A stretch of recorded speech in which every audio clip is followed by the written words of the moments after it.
Live from Fargo and serving you on TV, online, and on the go. This is Valley News Live at noon. We start with new information today on the flood fight in the metro. The National Weather Service says the red is expected to hit flood stage this weekend, and that's expected to start impacting roads. Hi, everyone, and thank you for joining us. I'm Jordan Schreier. Fargo Public Works says they expect to close Elm Street in Fargo this weekend. That's because the red is expected to hit 18 feet Saturday night. That's minor flood stage. It's then anticipated the river will hit 23 feet this coming Thursday. That would close a bridge on North Broadway. The river could keep going up after that. However, the National Weather Service is saying our slow spring thaw is helping reduce the flood levels. The agency's most recent outlook says so far the slow melt is near perfect. Temps around 40 during the day with refreezing at night, plus lots of dry weather. So does that near perfect condition continue today and this weekend? Well, to check it out, let's head on over to meteorologist Justin Fanfarelli. And thank you, Jordan. Good afternoon, everybody. Yes, we will cool down over the weekend, and that actually will slow things down a little in terms of the melting and the flooding scenario. Current temperatures today have been a little cooler than normal. We're into the low to mid 30s most everywhere you look. Some areas out toward Jamestown near that 40-degree mark. The winds have picked up a little from the south. We're seeing wind speeds of 10 to 20 miles per hour, and we are seeing some precipitation starting to make its way into our viewing area. First off, into our southern half of our viewing area, we are seeing a good amount of sunshine, but some rain and some snow showers along the counties that border Canada right now, and this activity continue to move off to the south going through this afternoon. Now, the winds will flip around in more of a northerly direction after that front makes its way through. We got partly to mostly cloudy skies with a slight chance of some rain or snow showers, high of 42 into the Fargo area. We will have much more on the flood alerts that are issued across the region. That's coming up a little later on in the newscast. Thank you, Justin.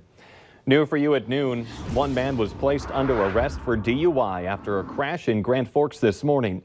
Police say 57-year-old Gary Burden was going the wrong way on Gateway Drive this morning and crashed into an oncoming vehicle. When officers arrived around 6:30, Burden admitted to drinking and had an open container of alcohol in the vehicle.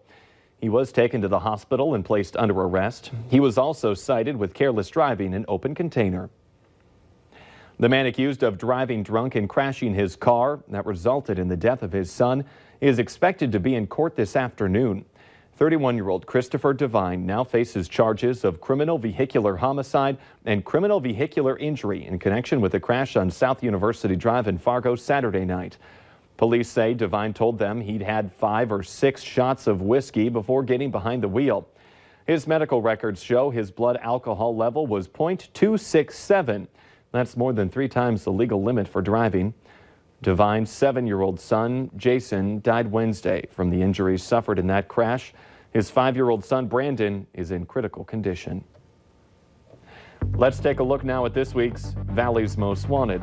Police say 33-year-old Ryan Forney is wanted for failure to register as a sex offender.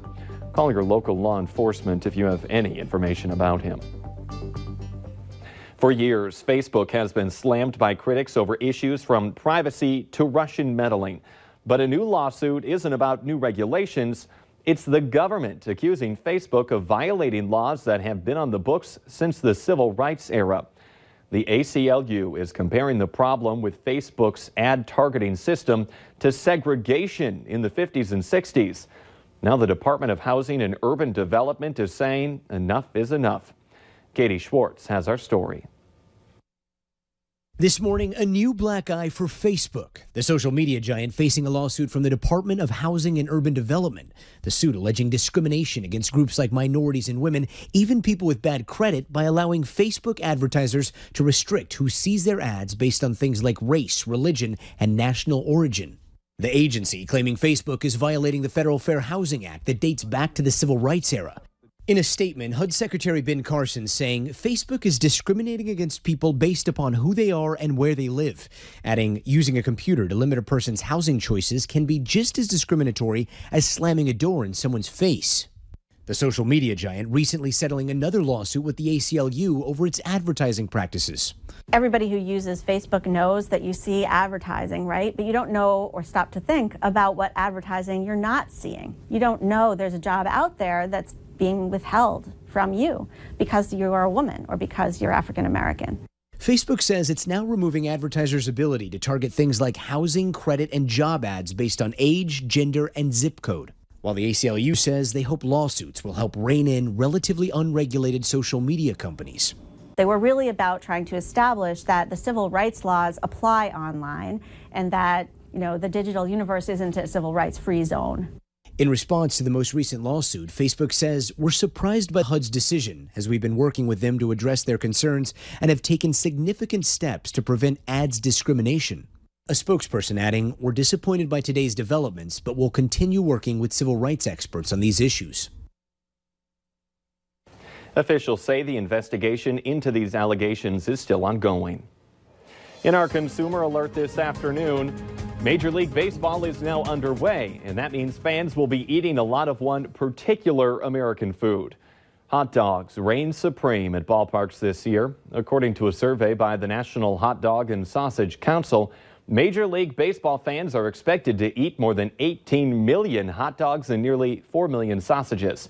Now, that's a lot of those foods. The LA Dodgers fans are expected to eat the most at 2.7 million.